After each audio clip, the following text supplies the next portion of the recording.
Ego, Slendy, hey, hit it out the park. Hit it with a strike.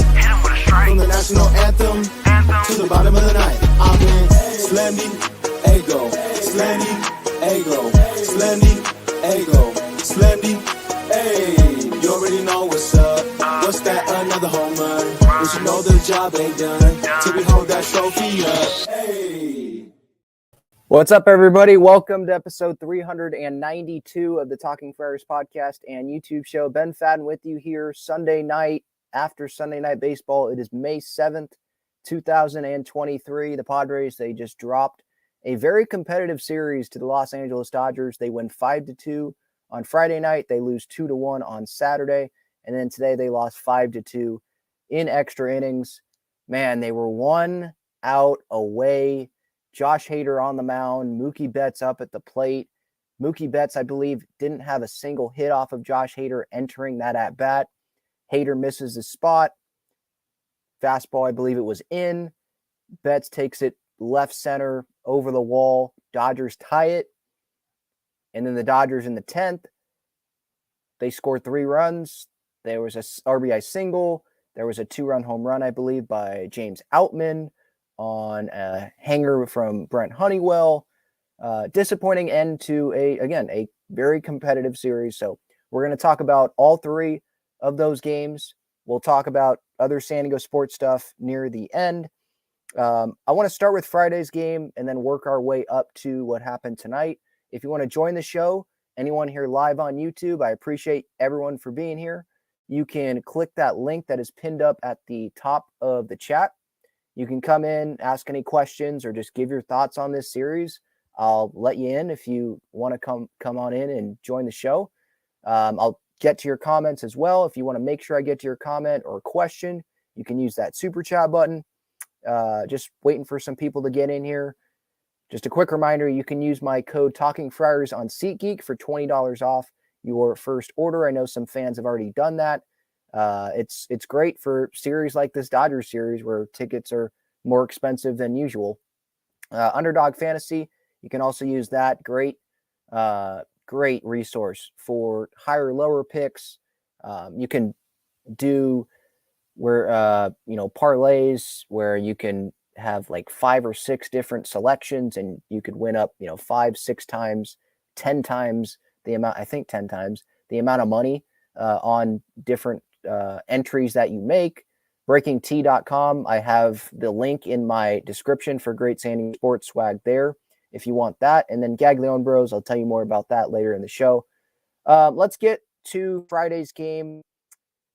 As always, I do my post-game reaction to all of these games. So if you just want my individual post-game reaction to these games, you can go to YouTube and look that up. But Friday night, Padres won 5-2. This was the best night of the series, obviously.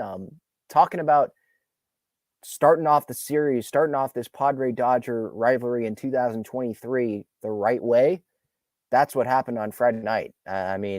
Darvish had a quality start, 6 2/3 innings, gave up 1 run, walked just 1 guy, struck out 6. That was after his bumpy Mexico outing. Fernando Tatis Jr. obviously was the star of the night, 2 home runs in the game, both off of Clayton Kershaw, who couldn't even make it through 5 innings in this start after having, a 1.89 ERA entering Friday night. So that was amazing to see.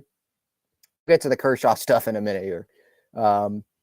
So off of Kershaw in his career now, Tatis is 7 for 20, so he's hitting .350, 4 home runs, 5 runs driven in.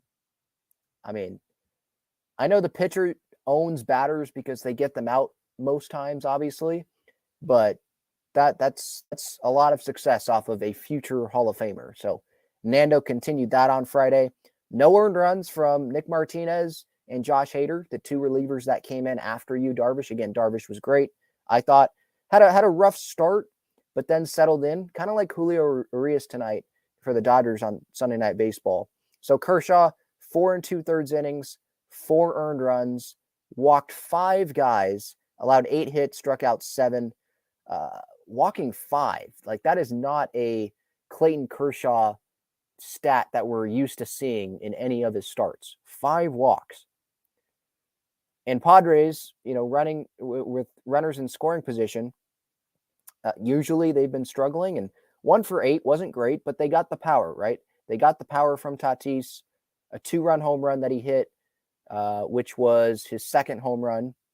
His solo home run, I believe, was the first home run that he hit. Dodgers, they had a run off of Darvish in the first inning, but then the Padres would outscore the Dodgers 5-1 the rest of the way. Hader got the save. I mean,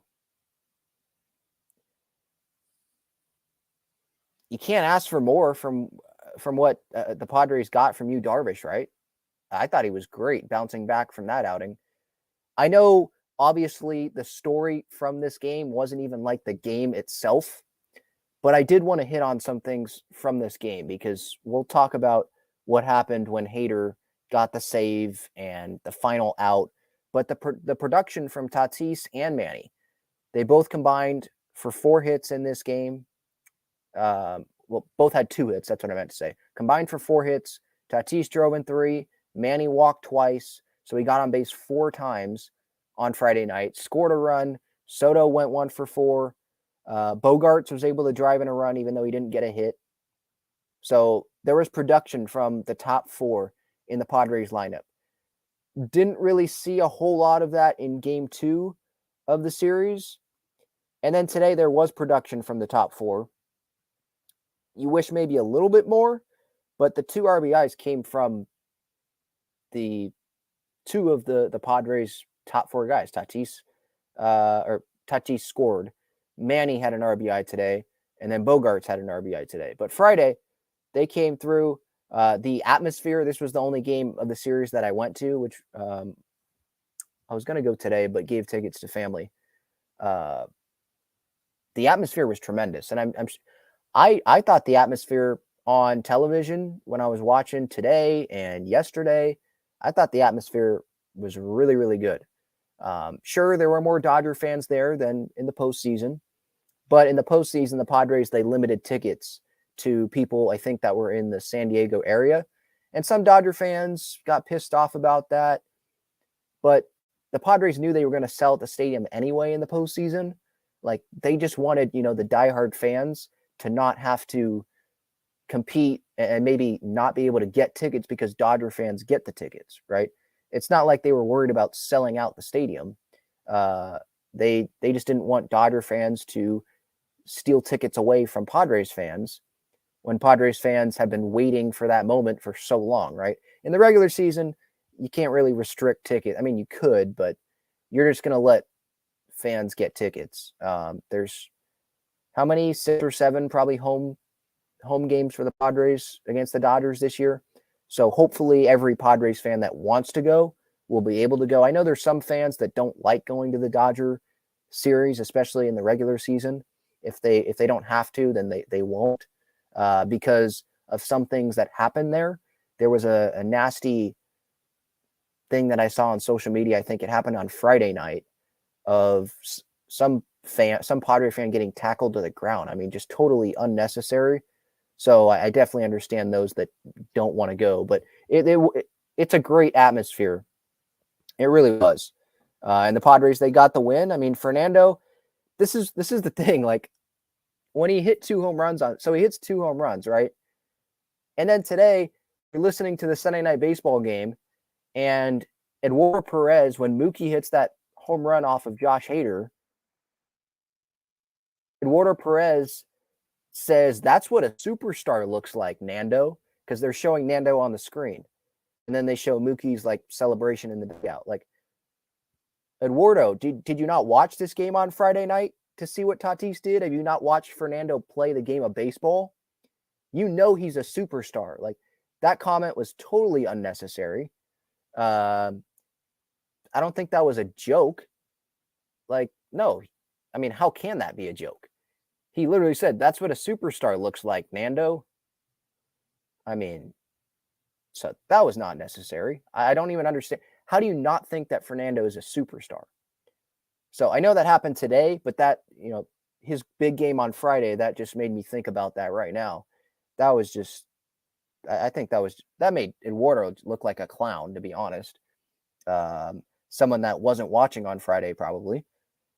But no, that was a great win on Friday. It was a great environment. The bullpen was pretty solid, and the Padres, they got the win, improved to 18-15. Now they're 18-17, but that was good that they got the win there. Avoid the sweep.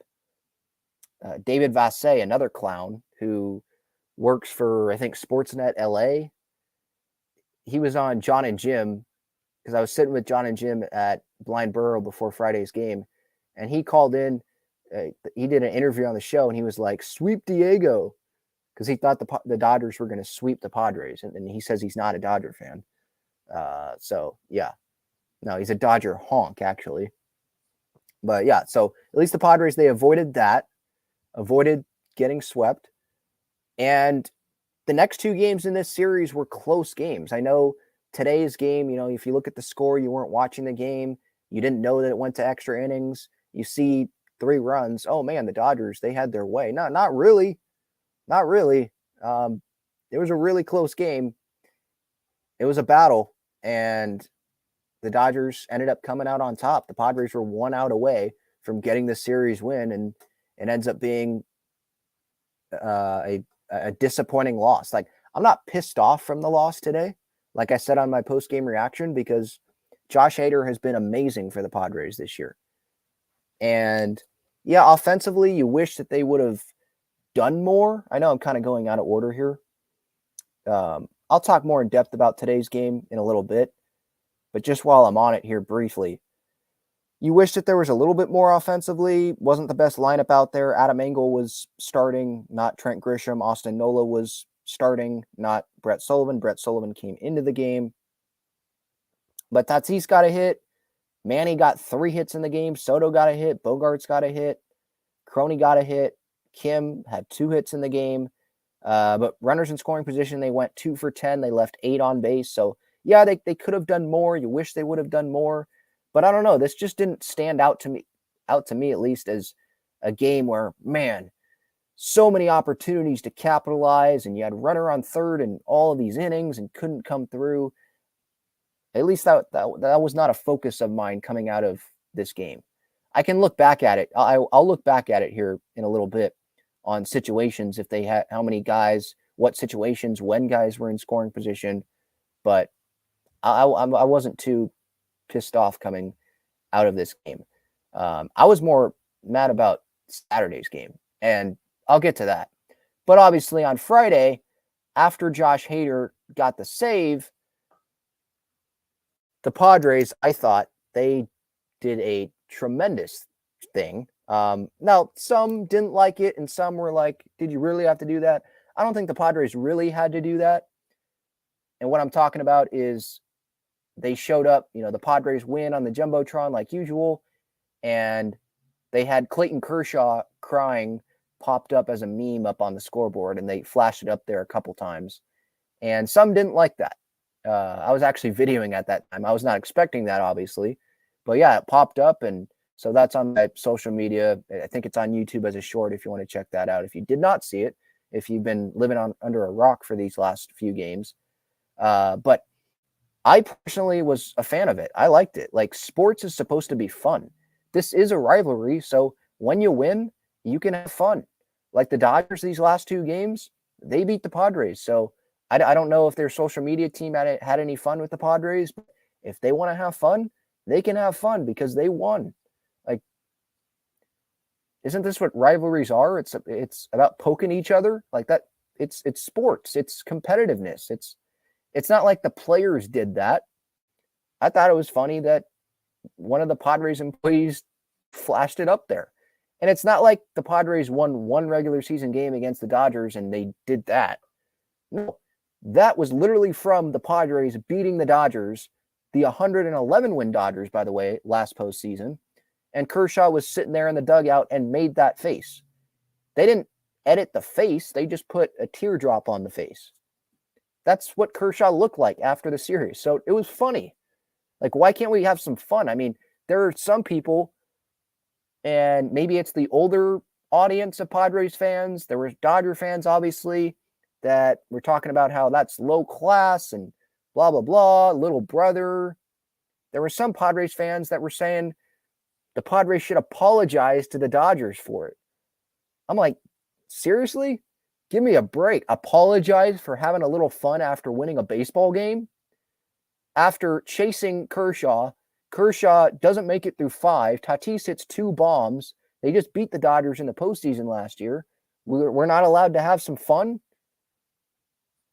If the Dodgers beat the Padres at Dodger Stadium next weekend and they want to do something with Nando or something, okay. And Dodger fans, to sit there and talk about the class of the Padres and try to rip the Padres for doing this. I guess you don't want to rip your team. I mean, they've poked jokes on their Jumbotron at other guys. They poked jokes at Madison Bumgarner. You know, when the whole Max Muncy Mad Bum thing happened, Muncy, I think, told Mad Bum you can get it out of the water or something. They made a joke about that, a fun fact, on the Jumbotron, talking about how deep underwater Max Muncy's home run is in the water in San Francisco, because that's where he hit it off of Mad Bum. Like, so they're allowed to make fun of other players on other teams, but the Padres aren't. No. You can't have it both ways. You got to have it one way. If you're allowed to do it, we're allowed to do it. And play better. Clayton Kershaw himself was saying, he said on Saturday, if you don't like it, pitch better. He was totally fine with it. So for fans to continue being mad about it makes no sense when the player himself doesn't have a problem with it.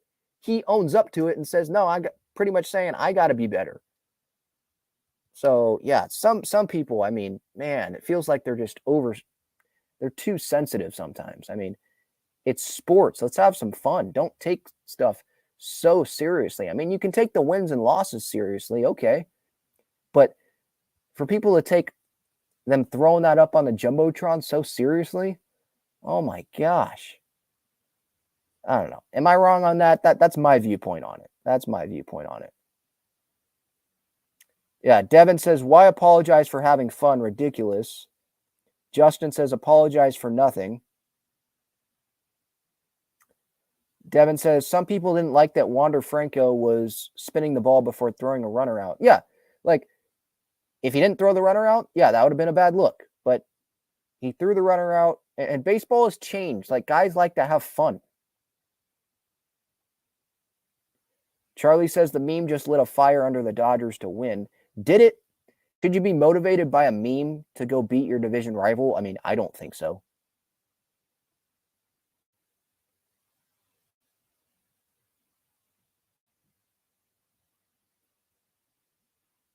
Okay.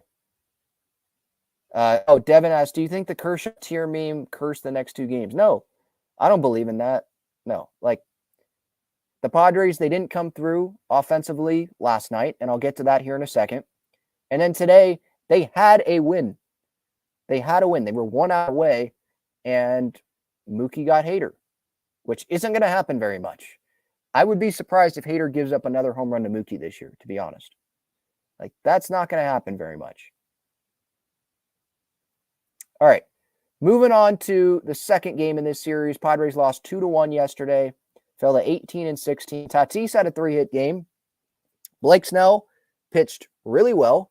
He ends up going 6 innings, best start of the year. I feel like I keep saying that, so that's a good thing because he keeps improving.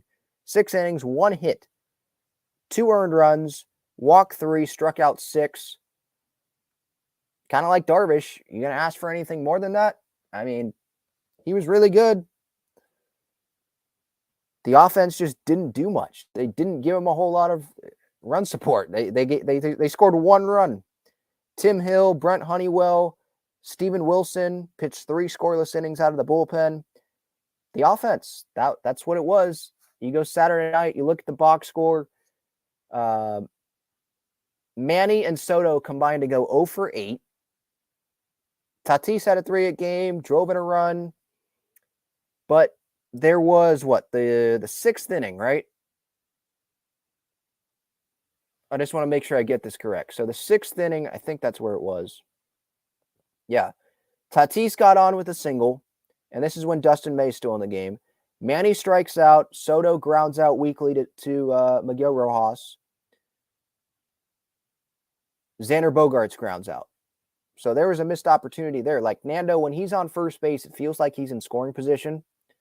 And the 3 out of the 4 guys of the big 4 couldn't come through in that spot. And then there was a big situation in the 8th inning. Brett Sullivan, he started yesterday. He doubled. Tatis came through with an RBI double down the line, made it 2-1. But then it's the other big 3 that didn't come through again. Manny grounded out. Soto grounded out to second base weakly. I think it was first pitch.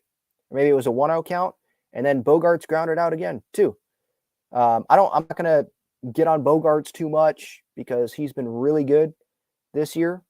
There's been some times in clutch situations where Manny has just hit the ball really hard and you can't do anything about it. Soto, I mean, I think he said post-game that in the 8th inning, he was looking for a cutter, I think. He was looking for a different pitch than what he got. And he just didn't get out in front enough, I guess. Or he got 2 out in front. I forget what he said. But yeah, just rolled over on it. And that was the game there. I mean, I point to those 2 situations, the 6th inning and the 8th inning. Blake Snell was tremendous. He gave up 1 hit, and that 1 hit was the Chris Taylor home run. He had a 2-out walk before that. Yeah, that was frustrating. But it's not like he walked 5 guys. 3 walks still, you don't want to, you prefer 1 or 2. And you'd prefer not the 1 hit to be a home run. But like I said yesterday in my reaction, I would be fine with him giving up 1 hit, even if it's a home run, every time out. You give up 2 earned runs, you give up 1 hit, the offense that the Padres have, they should be able to win that game for you. You know, Blake did his job, and it feels like he's more comfortable with the slider. He was telling Kevin Acee in the media that yesterday after the game. I guess the feel has gotten better. So I've been encouraged what I've seen from Blake, and it's still the first half of the season, and we're seeing kind of some version of the second half Blake Snell, which is encouraging. We'll see how long he can continue this, but I'm going to enjoy watching him pitch well whenever he does pitch well, because, you know, in the first half of the year, are we expecting him to pitch this well?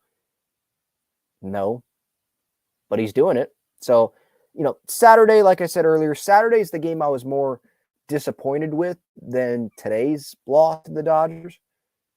You know, today the Padres, they were right there. Yesterday, they were down 2-0.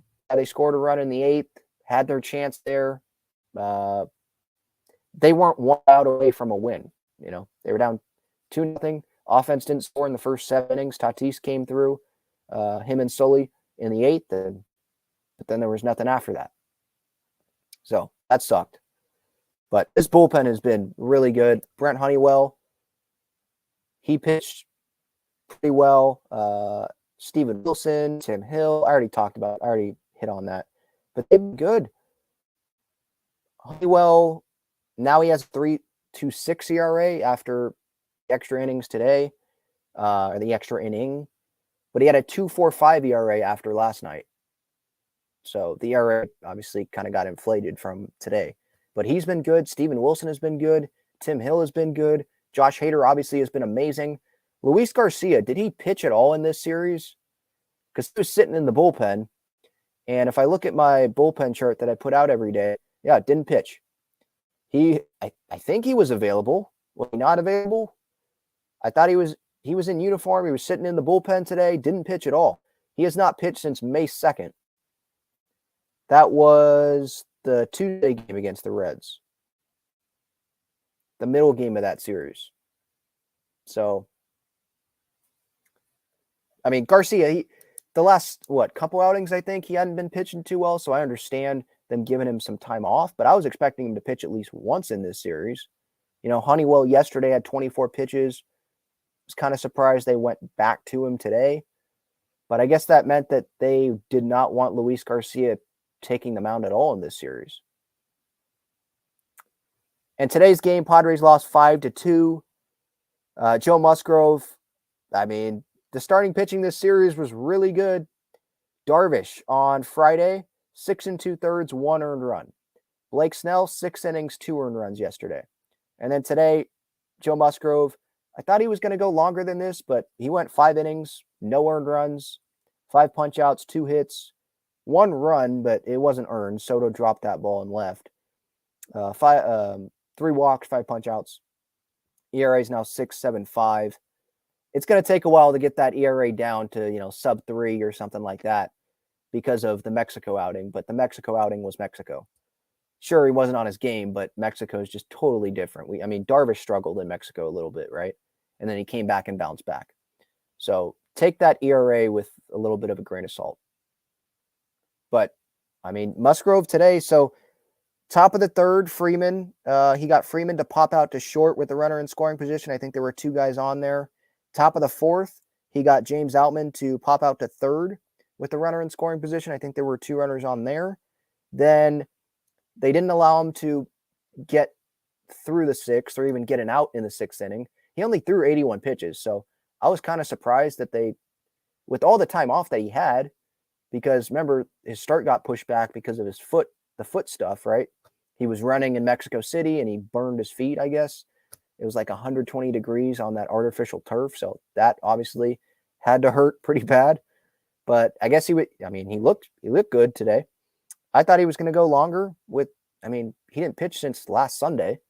So I guess I was surprised. They were saying on the broadcast that Musgrove didn't have any limits on him. I know he gave up a couple hard hit balls to start off that 6th, but I thought Baumel would maybe let him work a little bit through it or face another batter at least, but they didn't. But Baumel, credit to him. He pulled all the right strings pretty much in this game, all the way through the 9th inning. It's not like you're going to not go to Hader there in the situation. Hader just missed location. Betts took him yard.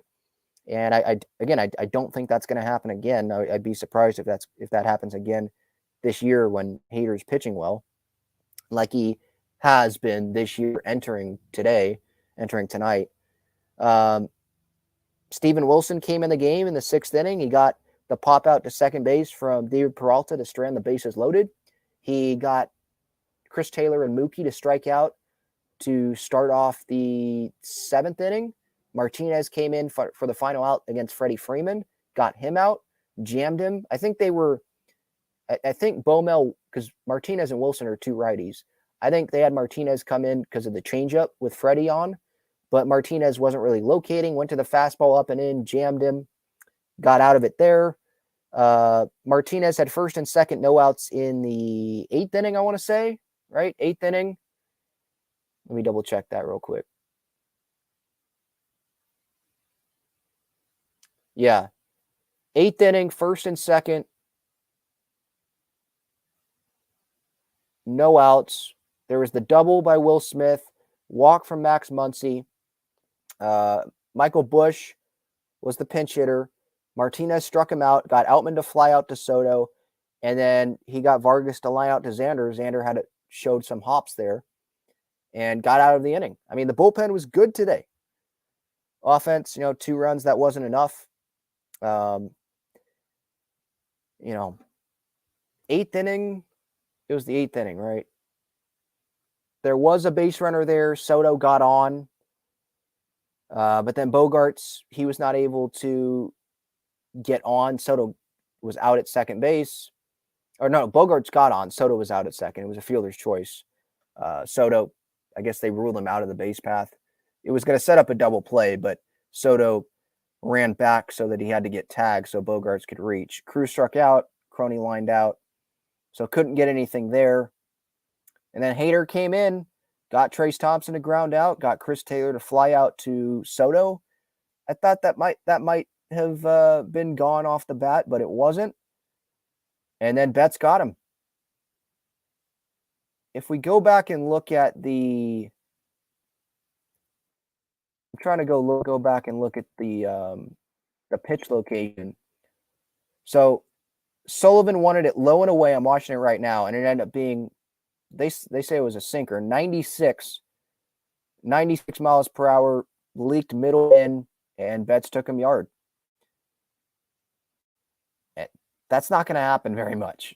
Like, it's hard for me to sit here and be mad at that, you know. And then the 10th inning, I thought that they were going to go with Luis Garcia there because he hadn't pitched in a while, but they went with Honeywell.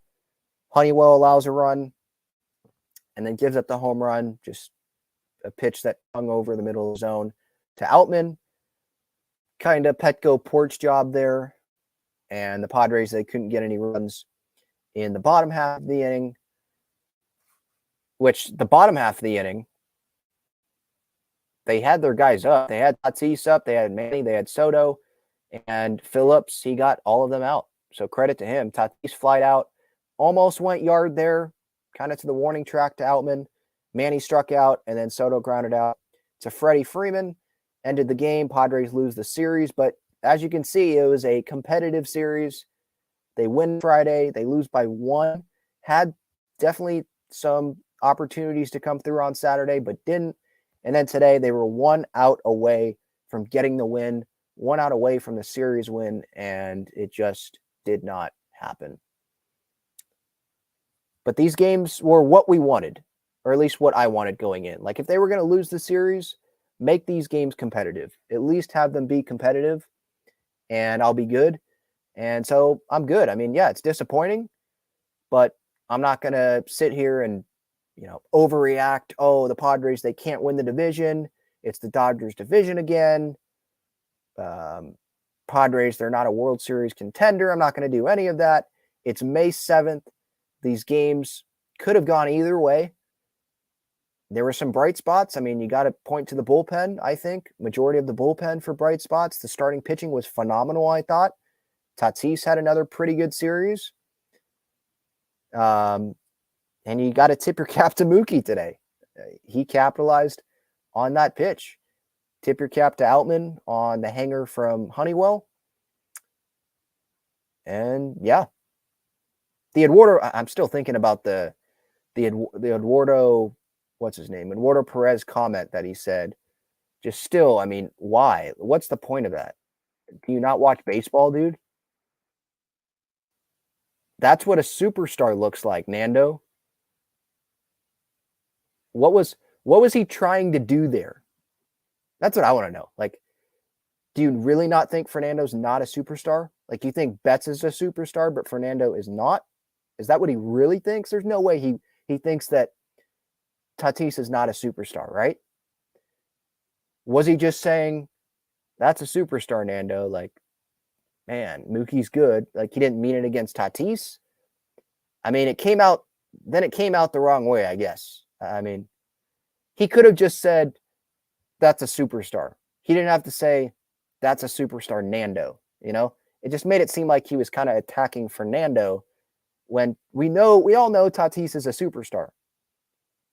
Yeah, he made a mistake last year, but he's still a superstar. He's still, a top 10 player in baseball? Like, this guy's legit. Did he not watch Friday night? I mean, I saw it again. I'll say it again. He's a superstar. You watch him run out to right field in the crowd reaction, that's what a superstar gets. Not a normal player. So that was weird. So yeah. I mean, takeaways from this series, it was competitive. Get to see him battle it out again next weekend, this time at Dodger Stadium. Starting pitching, I'm very happy about from what we saw this weekend. Things can improve, but I'm happy about that. I'm happy about some parts of the offense, some specific players of the offense, and I'm happy with the bullpen. So I'll get to the chat, your comments, your super chats. I see someone just sent one in. So if you want to make sure there's a lot of comments in here. So you want to make sure I get to your comment, your question, you can use that super chat button. But first, quick message about Gaglione Bros. Check out Gaglione Bros' famous cheesesteaks and garlic fries on Friars Road. You can visit their website, gaglionebros.com, for their entire menu and enjoy their cheesesteaks and fries at Petco Park and Snapdragon Stadium as well. All right, let's get to the comments. Justin says he was at the game. What a huge disappointment. yeah, it's a disappointing loss. I wouldn't say a huge. I think a huge disappointment is reserved for like when, like Saturday, huge chances to come through. It's not like it was Nola and Kim up at the plate with those guys on in big spots. I mean, although Nola, it felt like this weekend he's always up with runners on in like big situation. It's like, oh, Nola's up. Well, dang it. Sometimes he comes through, but most times not. But no, like Saturday, they had their big guys up. Ninth inning, no, 10th inning today had big guys up, and they didn't come through. Or they didn't get hits, didn't get the job done.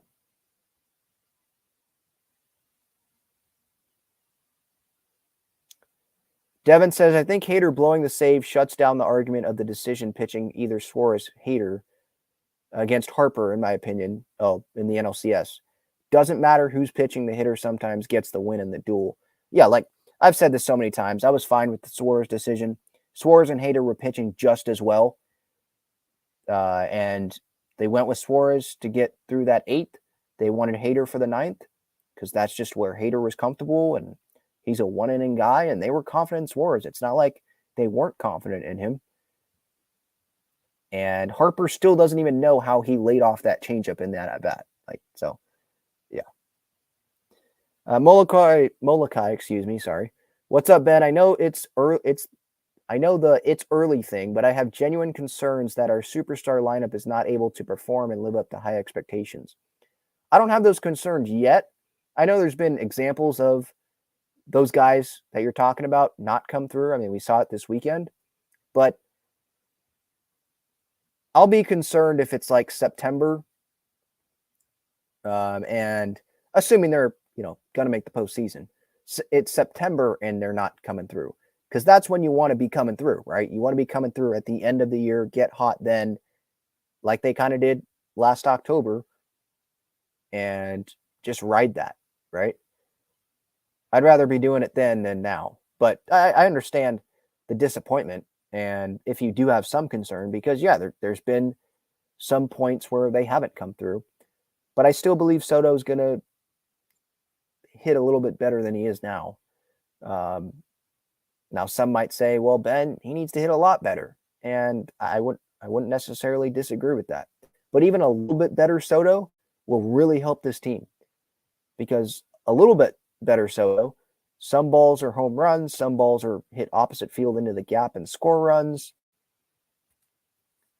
Sometimes a fly ball, which is a little better than a rollover, right? That can be a sac fly, bring in runs.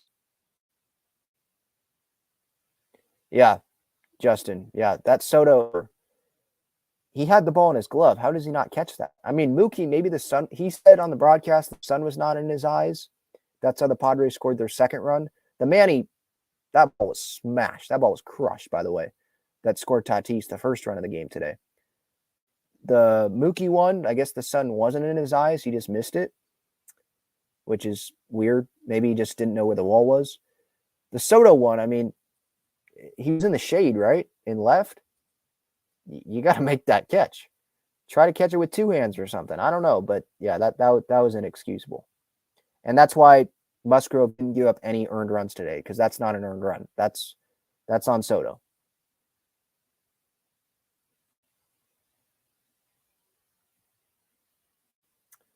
Matt says, let's get that Soto extension done ASAP. I don't think he's going to want to talk right now. Not the way he's playing.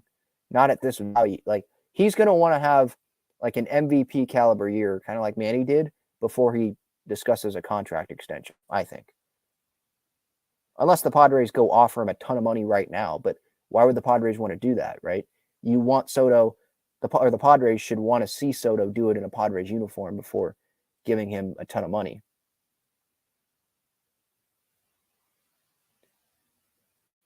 We Talk Sports says Nola needs to go as at-bats are not competitive. I don't think he's trying. He's thinking, oh, we have Xander, Tatis, Soto, Machado. We'll be fine. I don't need to get on base. No, that's not how it works. I totally disagree with that. Of course he's trying. he's probably just as pissed off or more pissed off than we are. Like, he cares. He knows he's letting the team down.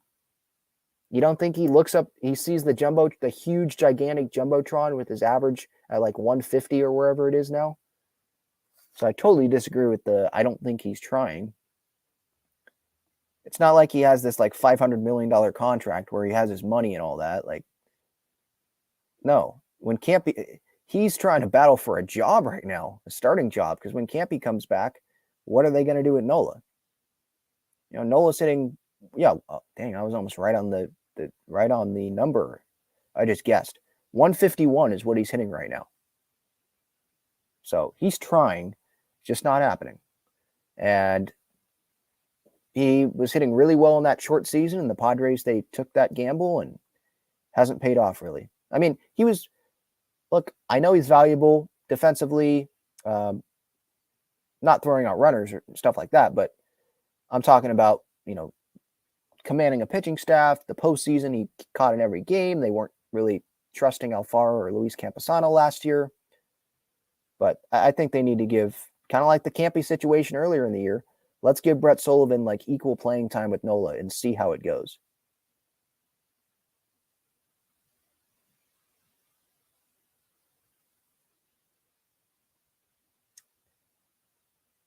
Matt says Nola shouldn't be on any major league roster. He offers less than a scarecrow.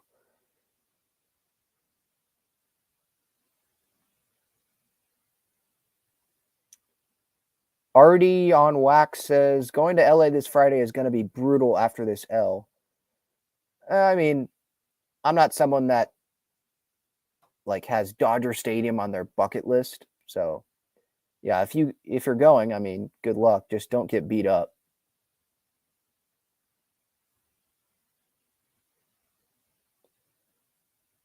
What? Oceanside Boys 760 says, how do you feel about fans calling Mookie Betts the N-word in the MLB stream? What?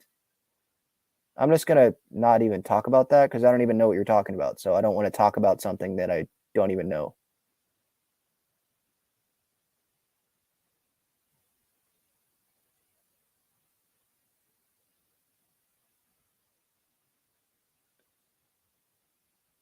Just going through the chat here. Charlie says Padres had a chance to trade Ha-Seong Kim during the offseason when his value was at his highest. Now that the Padres might open the 2024 season in Korea versus the Dodgers, I don't see him getting traded at all. Well, the Padres can still trade Ha-Seong Kim, even with the Korea series. Like, it's still locked in. A ton of fans are still going to show up. I think the Padres, they still would want to get something significant back to trade Ha-Seong Kim. I know he's not the best at the plate. Trust me, I know. I watch all the games, but he's still very valuable defensively. And when you have a lineup that has this much talent in it, having an everyday second baseman that is really good defensively like that, and you can have Crony at first and have a DH platoon, that really helps the team. Like Kim, he doesn't really get hurt. Or if he's hurt, he plays through it. We don't really know. That's what I've noticed with Kim in a Padres uni. So, I mean, posting is valuable to teams, I think. I mean, the Padres clearly value it. Signing Xander, having Manny, extending Crony, right? Extending Manny, obviously. Those guys post. And Nola does too.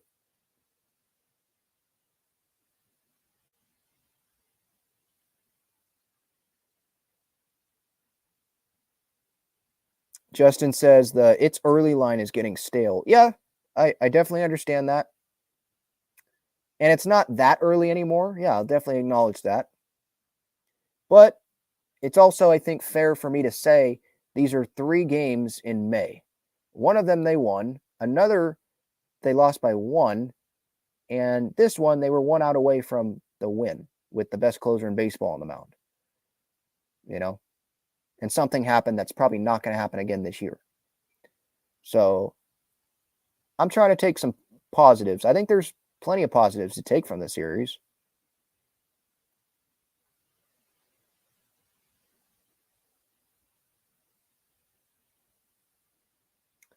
Iron Swan says, I would like to move Soto back to right field and have Tatis play left. Get Soto back to his comfort zone. I totally disagree with that. Soto's batting left and he's batting right. Like, that's just the way it is. We're going to have to live with it. Tatis, he's been good in right field. And Grish is really good at center. So, no, I disagree with that. I totally would keep it the way it is. And that's what the Padres are going to do. They're not going to change it. All right. I'll get back to the rest of the chat. JD's third, I do see your super chat, so I'll get to that. But first, I want to tell you about the best and easiest way to play fantasy sports. It's Underdog Fantasy. They have great pick'em games and best ball tournaments. In pickup games, just pick higher or lower on 2 to 5 players' stats, and you can win up to 20 times your money in a single night. You can go cross-team, cross-league, and even cross-sport. Best ball revolves around the draft, which is what every fan loves the most about fantasy, and it eliminates the hassle of having to manage your roster all season long, resulting in a fun and easy fantasy product. How does it work exactly? You enter a contest where you participate in a snake draft against other users. That lineup that you drafted competes against every other draft in the entire contest. The better the combined performance of your team, the more money you win. After your lineup is all played, Underdog will take the best performing players and automatically set them as your starting lineup. That's it. No waivers, no trades, no worrying about who to start or sit. After you complete your draft, your part is done. Underdog Fantasy offers best ball in a variety of ways, including daily contests, weekly contests, playoff contests, and season-long contests. You can either enter into these and compete against thousands of other entrants for huge prizes, or, if you'd like, you can enter into a private draft with friends and family to compete for a smaller prize pool. Underdog keeps it super simple with their easy-to-use website and mobile apps. Sign up now by clicking the link in the description or by using the promo code TALKINGFRIARS, and you'll double your first deposit up to $100 in bonus cash when you make your first deposit of $10 or more. So if you deposit $100, you get $100 free. If you deposit $10, you get $10 free. all right. Back to the chat here. JD's third, thank you so much for the super chat. Loyal viewer here. He says, we need to learn difference between having fun and great sportsmanship. No personal attacks on players from the organization. That's why Perez trolled Nando. I don't think so. So you're saying Eduardo Perez trolled Fernando when Betts homered because the Padres put up a Clayton Kershaw meme? That has nothing to do with Mookie Betts. I disagree with that. But I understand those that didn't like the Kershaw thing. Like, don't need to poke the bear, stuff like that. I wouldn't, some said I wouldn't do that. That guy is probably going to be fired or whatever. I understand the other side of things, like why there's no need to do that. Let's win a division first. Some people had that thought. But as a Padres fan that was there and saw it live, the Padres had just won. People were excited. And I thought it was funny. Like, I'm fine with the Padres having some fun. And this is a rivalry. Like, both sides have embraced it now. I know Dodger fans still don't want to, but it'll take some time. Mookie Betts didn't even say if Red Sox Yankees was better than Padres Dodgers. Dave Roberts, he's acknowledged it's a rivalry. Betts post-game, I believe on Friday, he says it's always going to be a rivalry. That's what he said. So the Padres, they're embracing it. Whoever put that up, whoever made that decision, they're just helping embrace the rivalry. I mean, it's fun. Yeah, it sucks when you lose like today and yesterday, but it's great when you win. Like, that's what sports is about. What? So you just want fans, you want the players to have like no emotion. You don't want this to be a rivalry. Padres beat the Dodgers and you just want to have no expression on your face. You just want to have no emotions. I was fine with it. And it was a joke. Like, Kershaw understands it. if Kershaw was mad at it, I would understand people being like, all right, well, he took that personally, didn't like it, went too far. He didn't say anything like that. If you don't like it, pitch better.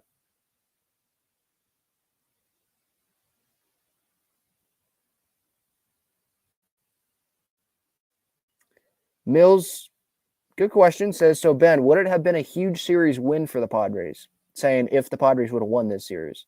Because I'm saying that, I'm essentially saying, yeah, it's 3 games in May. Disappointing. I'll say I would have been excited if they would have won the series. And I would say they're making the right steps towards winning the division. It's winning series against the Dodgers will help you win the division because that's the team you're going to have to get past, right? But I would not say, man, that was a huge series win for the Padres. NL West title coming for the Padres. Like, I wouldn't have done that if the Padres would have won the series. I would have said, great series win, encouraging things. There's a long way to go. I think that's what my viewpoint would have been. And if the Padres beat the Dodgers next weekend, I think that'll probably be my viewpoint. I'll be pumped up, but that'll be my viewpoint because I'm looking at the calendar and it's May 7th right now. And next weekend at this time, it'll be May 14th. There's a long way to go in the season. I try to wait for the huge series win stuff until I actually start looking at the standings every day. And right now, that is not the point. That's not where we're at. We're not looking at the standings every day. I know we're a couple games back, right? A few games back, whatever it is. I don't start looking at the standings every day until probably, I don't know, at least July, maybe around the All-Star game, I would think. And even then, I'm probably not even looking at the standings every day because there's still such a good amount of time left in the regular season.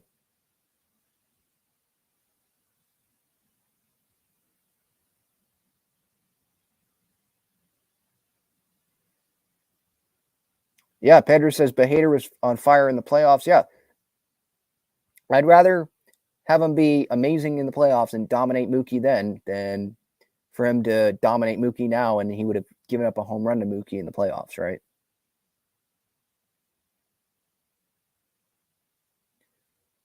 Kelly says, dude, you can't wait till September if they're 20-plus games back. The trend is downward. Yeah, if they're 20-plus games back, I mean, they could still be a wild card team based on last year, right? But they're not going to be – I don't think they're going to be 20 games back. And they're not 20 games back right now. If they were 10 games back like the Yankees are with the Rays, then I would be freaking out. But I'm not freaking out because they're not.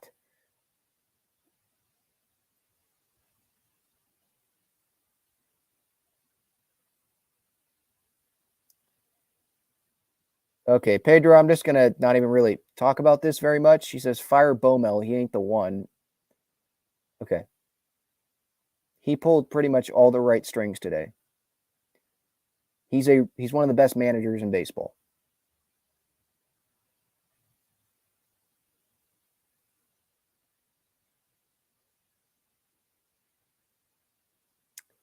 Toasty says, in my opinion, I think Kim swings like he's going to hit a home run every time, but I really respect him.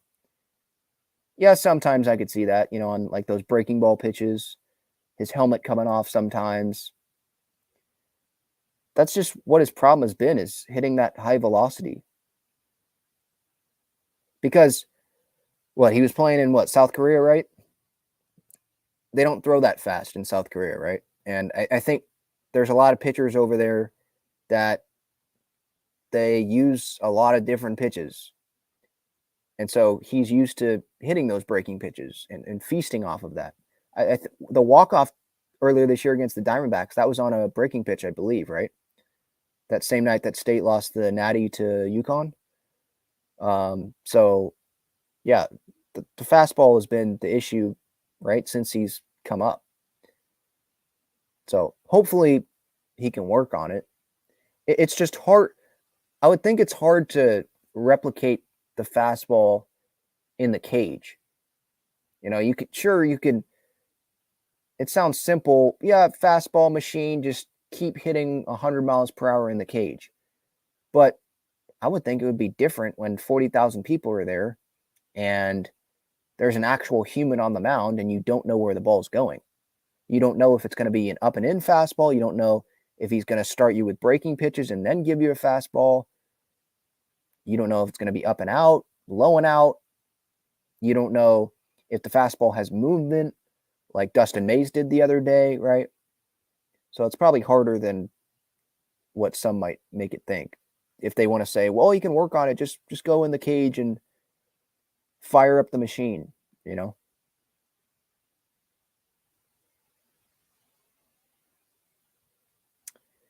So, by the way, I do see some stuff in the chat about the South Korea. So, the South Korea thing. So, it was reported today by Kevin Acee that the Padres and the Dodgers, they are expected to play a series to start the regular season next year, 2024, in South Korea, where Ha-Sung Kim played. What's the name called? The Heroes, I think. They're going to play 2 games, the first 2 games. I think these games are going to count, regular season games, at the end of March.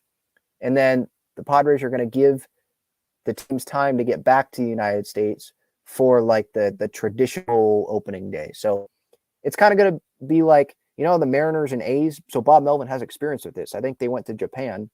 Ichiro, I think his final big league game, right? Or I think the game counted. It was at like 2 a.m. and Ichiro left to a standing ovation in Japan. It was A's Mariners. And there were like, I think there were 2 games there. Maybe there was 1, I forget. But they went over there. And so that's going to be the same thing it looks like here. You know, Mexico series, there were 2 games. South Korea series, I guess they'll call it, 2 games against the Dodgers. I don't know if Major League Baseball needed to have the 2 games be Padres-Dodgers.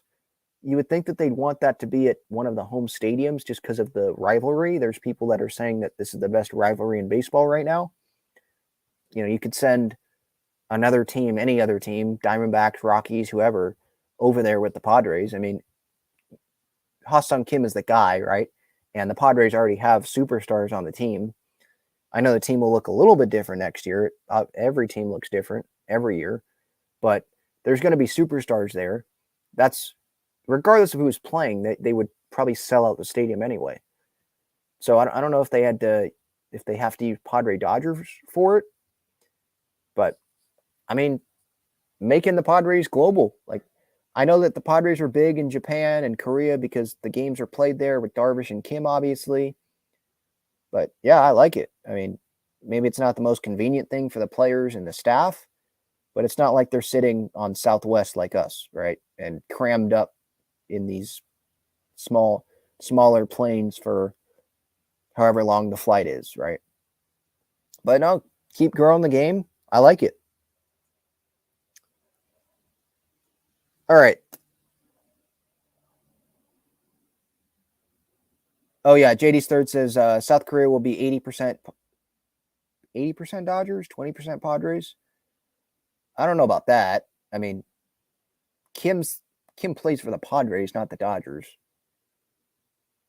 I saw a bunch of Kim stuff during the WBC. I don't think those games were in Korea. It was Japan, but still. There was Padres stuff for Darvish. Like, I disagree. I think it's going to be a lot of Padres. That's not official, by the way, but it's just been reported. All right. Let's get to some other San Diego stuff, huh? I'll get back to the chat, any Padres stuff or any other comments. I'll get to that here in a bit. But I wanted to start off with San Diego State. There's soccer stuff to talk about too. But with San Diego State, J.D. Wicker, he mentioned in, I believe, the Union Tribune to Mark Ziegler over the weekend, it was about San Diego State's ticket prices, season ticket prices increasing for their basketball. And he was talking about how the tickets are going to increase just because the world, right? Everything increases now. But he also mentioned in there, we may have other things happening in the near future. meaning like he's hinting towards, yeah, we're going to go to another conference. And he told Seth Davis, was it last week or a couple weeks ago, that a move is going to happen. It's just a matter of when or where. He said something like that. He said, like, definitively, it's going to happen. So we're just waiting, kind of like the MLS thing, and I'll talk about that here in a moment. We're just waiting for that move to happen, for San Diego State to make a move to another conference. Is it going to be the Pac-12? Is it going to be the Big 12? We don't know. I mean, I would lean towards the Pac-12, but I mean, the TV deal stuff is just, I mean, what is going on? I have no idea what's going on, but there's been talk about Apple, ESPN. I don't know about Amazon, but there's just been a lot of talk, and it doesn't seem like networks are really, really interested in it. I don't know what's going on, but we're just waiting. I'll take the Big 12 if the Pac-12 somehow doesn't invite State, but it just seems like a no-brainer for the Pac-12 to do it, especially off of the Final Four national championship run. And so it's just a waiting game pretty much there. And then the San Diego Wave, I wanted to hit on them. So unfortunately, they lost over the weekend to the Washington Spirit 3-1. The Wave now have dropped to 3-3 on the regular season. They won their one Challenge Cup match against Portland, but that obviously does not count towards the regular season standings. So this game was in Washington. It was cool to see it on national television, on CBS, big CBS. The game last year in Washington against the Spirit was on CBS as well. But the Wave, they were missing some players. No Taylor Korniak, no Kelsey Turnbow, no Emily Van Egmond. But there were still some chances there to have that game be closer than what it was. Alex Morgan had a couple of chances, I believe, in the first half, kind of lost the ball. She was really close and just couldn't keep the ball with her. And then right when like the second half happened, and I think the 46th minute, Morgan wide open, had a wide open chance past the goalie and couldn't get it in there. So there were chances. Wave could not capitalize. Morgan did score. It was kind of just on like a rebound in the second half. She wasn't able to come through on a shot. It came, I forget what player it came off of. She was kind of on a knee and it went right to her. She got up and scored. It was an easy goal. But they lose 3-1. The first half, I mean, I was very happy that this game was tied at halftime based on the way things were unfolding. The Spirit, yeah, they scored 3 goals in the second half. That's not ideal. But there were so many shots for the Spirit compared to the Wave. 7-1 shots on goal in the first half in favor of the Washington Spirit. You had Westfall. I mean, everyone would have had a difficult time, handling Trinity Rodman. Like, I love watching her play for the U.S. women's national team and cheering her on there, but she is a pain on the other side of things when you have to play against her, obviously. Same goes with Ashley Sanchez and Hatch as well. Like, they're just a pain. They're so good. But yeah, Westfall had to take some penalties and I believe a yellow card as well, just to keep Rodman from getting past her on certain opportunities, having much better chances. But yeah, Sheridan had a lot of saves in the first half. The second half came around and Sanchez had an assist to Rodman. Westfall kind of slid. I don't know if she was trying to stop Rodman or she was trying to pass it to Sheridan and Sheridan to clear it. But it looked like she slipped a little bit and Rodman was able to get it right foot into the right side of the net. That gave the Spirit the lead. Sanchez scored as well.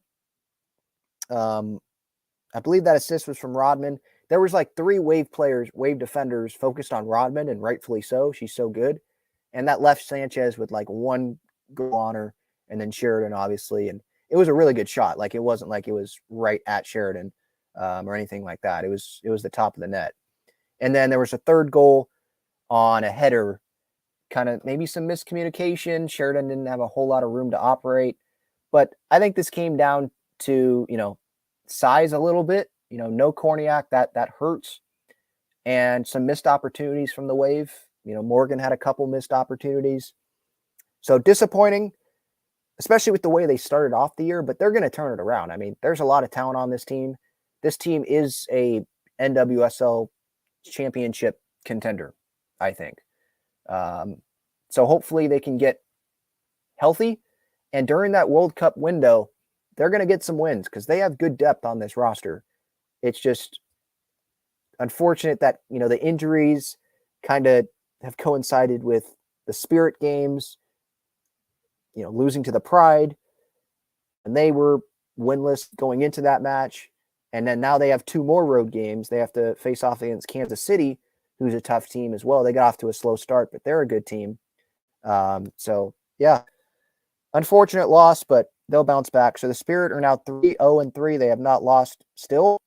And the Wave are 3-3. They face off again against Kansas City next weekend. All right. Getting to the San Diego Loyal, they had a very interesting game on Saturday. They beat Orange County 2-1, their first road regular season win of the season. Mashabon scored in the 15th minute. Corona scored penalty kick in the 19th minute, so they got off to an early 2-0 lead. There were so many yellow cards in this game, and so there was 15 minutes of extra time in this match. 15 minutes. There was more extra time than yellow cards. And again, there was double-digit yellow cards. There was at least 11. Crazy. And so Nick Moon, he had 2 yellow, so he had to get kicked off. And so the Loyal, those last 10 minutes of extra time, they were playing with 10 on the field compared to Orange County's 11. And they still were able to come away with the win. They were up 2-0. And then right when Moon had to come off, Orange County scored. And then it was a nail biter all the way till the end. But the Loyal, they come out with the win. There was a lot of Loyal fans there. So props to those, the supporter groups that traveled up there. I guess they took a bus. But yeah, that was a good win. Well, I mean, maybe not like the best win. Nick Moon didn't make the best decision there on that second yellow, but a win is a win. Like, you're going to take it. And now the Loyal, I believe, are second in their division in the standings. So that's what happened yesterday for the Loyals game. Landon Donovan, he was inducted, him and Jill Ellis. Donovan is the president with the Loyal, Ellis the president with the Wave. They were both inducted into the Soccer Hall of Fame, so congratulations to them. That was a good day for Landon Donovan, right? He gets inducted into the Hall of Fame, and then his team gets that thrilling win. I wanted to get to, obviously, the expansion stuff, the latest on expansion. So there was a report that came out from Lizzie Bacciarano. I already discussed this in a video, saying that MLS expansion announcement is coming in mid-May. Like, it's expected. There's a tentative date. And then Mark Ziegler followed it up last night, with a detailed article. And so I wanted to share some details about that. You can go look it up on the San Diego Union Tribune's website. So he writes this article: San Diego could be weeks away from getting a Major League Soccer expansion franchise. An official announcement could come as soon as mid-May. So it's the same thing that other reporter, Lizzie Bacciarano, said. And Darren Smith has been hinting at this on the radio as well. So I want to give him credit, obviously, because he did say on the radio, I was listening to his show, I think it was on Friday, and he was kind of like, well, I'm getting tagged on social media with all of these tweets and stuff about the expansion. I'm like, yeah, I've kind of been saying that. I guess if you don't put it out on Twitter, it's not official. It's not, known that you have the information. So I wanted to give him credit. Like, he's been talking about it. And Landon Donovan was on his show. I think it was on Thursday. It was this past week. And he was saying how he thinks things were going in the right direction. And obviously with this news here, he obviously knows that, yeah, things are going in the right direction. So here, Mark Ziegler in this article yesterday: San Diego is finally poised to get a Major League Soccer franchise. he sent a tweet that they're pretty much like on the goal line. So announcement could come as soon as mid-May. An investment group led by an Egyptian billionaire and the Saquon tribe is close to presenting a formal bid for a San Diego expansion team to the MLS board.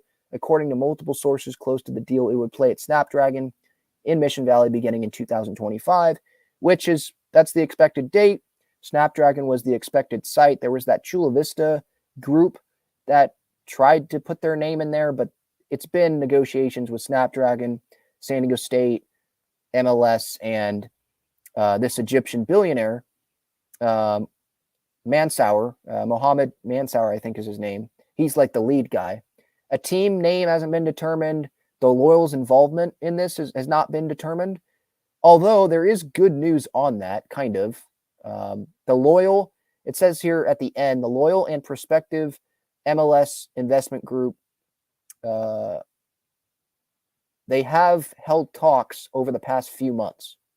So that's good. I'd rather have them obviously talking and maybe getting a solution here to maybe have the Loyal be the name or, transform into the MLS franchise instead of, this guy just coming in and saying, screw you, Loyal, all this work that you guys have done for years, screw you. I'm just going to make a new name, not going to involve Landon Donovan or anything. Hopefully that's not what happens. It would be weird. Like Landon Donovan's name is on the MVP thing, on the MVP trophy for the MLS. So for his club to just be kicked to the side if this happens, that would be really weird.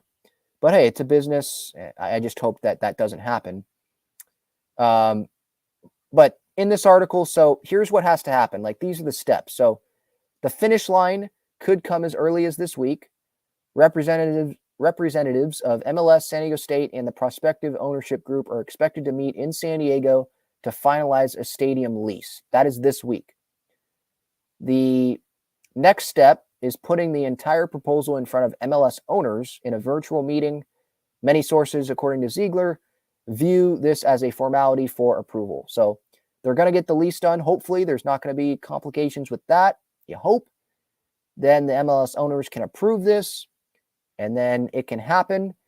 And the MLS, they have put the tentative date is believed to be May 18th.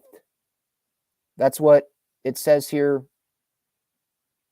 in this article by Mark Ziegler. We'll see if that ends up actually being the date. It could be announced at Snapdragon Stadium or the U.S. Grant Hotel downtown that the Saquon tribe owns. So it's the Saquon tribe and the Mansour group, I guess, that are forming here. There's an example, 2018 FC Cincinnati, for instance, it took an additional 5 months before the formal announcement. Like they had things really close to being done, but it took a while. So maybe that happens here. But it doesn't seem like there's that many complications. Like San Diego State has been very open to working this out and getting a lease done. I think San Diego State gave this group a couple options. They didn't just give them the lease option, but I think it said somewhere that they gave like San Diego State, they gave the MLS or that group, they gave an equity partnership offer or just a straight lease. And it looks like the MLS group have settled on the lease of the stadium. So things are heading in the right direction. There is going to have to be some renovations, I guess, to the visiting locker room, which would cost like $5-10 million. But there's not going to, canopies are not going to be needed, I guess, according to Ziegler in this article, when previously we thought maybe they were going to be needed, but that doesn't seem like it's going to be the case. Because most of the MLS games are going to be at night. So things are headed in the right direction. And according to Ziegler, things are pretty much at the goal line. And so I fully expect this thing to get done. I hope that the Loyal can be a part of this new MLS franchise and not just have to fold, get kicked to the curb, because there's a lot of dedicated fans and they have literally been loyal to the city. They have definitely capitalized on that, with the Chargers leaving and all that. So hopefully, everything can work out here. But yeah, it looks like San Diego is going to get an MLS team. It's just a matter of when. So that's the latest. So the lease has to be agreed upon. Hopefully that happens this week or sometime before mid-May. MLS voters or MLS owners can vote, approve it, and then we'll get this thing rocking and rolling. So good news. That's the latest. By the way, also Mexico, it was announced, I think, late last week, Mexico is going to play Cameroon June 10th at Snapdragon. So another match. There's the Gold Cup, the Wave matches, the Wrexham match with Manchester United, I believe. There's a lot of soccer coming this summer to Snapdragon. So it's a soccer stadium. Like, I know San Diego State football and San Diego State's like the primary like owner of it, but no, it's built as a soccer stadium, and there's going to be a lot of soccer there. So I'm excited. I'm pumped up for this MLS team, hopefully, to come to San Diego. Again, it's not done, but it's really close to being done. All right. For anyone still with me, let's see about the chat here. Anyone that's new, that's just tuning in, you're like, why is Ben talking about soccer and San Diego State? I've added that on to the end of shows, talk about other San Diego sports topics, because there are some things in the city that I don't think are talked about as much as they should be. Don't get the coverage, at least from like main media, or like on the radio, not covered as much. So I want to do it here. And I don't have like a San Diego sports radio show to do it. So this is kind of my radio show, if you will. So hopefully you don't mind. Look, it's a Padres based show, obviously.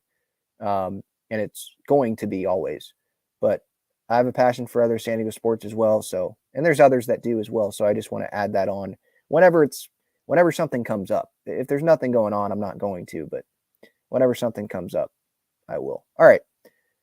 Back to the chat.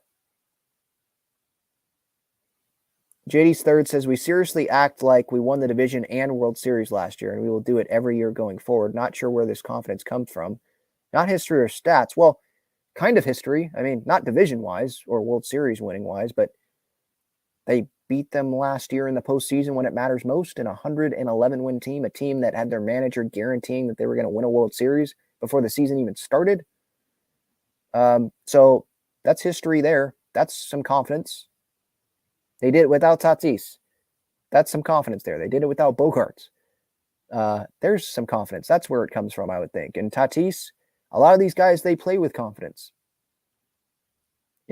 Padres and Dodgers, they're right there with each other. It's not like the Dodgers have a huge edge on the Padres anymore. It's not the case. So that's how I would answer that.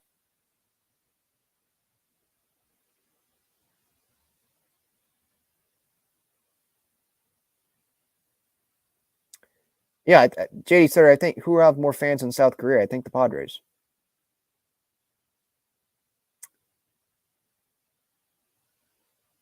Chad says, hello, darkness, my old friend. I wouldn't say darkness.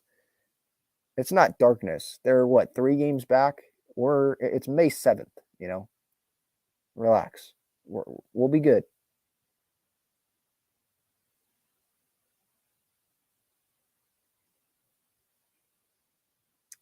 Pedro asks, are you going to apply to be on the radio, Ben? Oh, trust me, I've tried.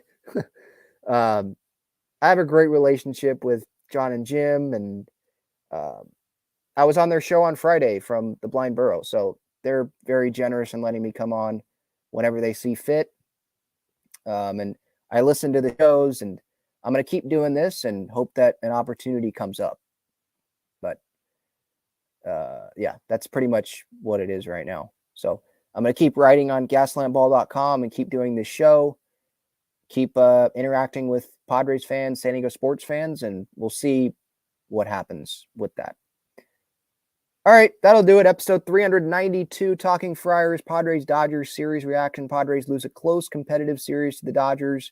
Not the end of the world. I saw some encouraging signs there. As we head out, just some more reminders. Check out Gaglione Bros' main location on Friars Road. Breaking Tea, link in description for great San Diego sports swag, Underdog Fantasy, and you can use my code Talking Friars on SeatGeek for $20 off. All right, that is it, everyone. Please have a great rest of your night, a great work week if you're listening to this on a Monday or a Tuesday. Have an off day. The Padres do on Monday, and then they go to Minneapolis to play the Minnesota Twins. It's going to be a fun series, and then they go back to LA to play the Dodgers. So good week of baseball coming up. See you, everybody.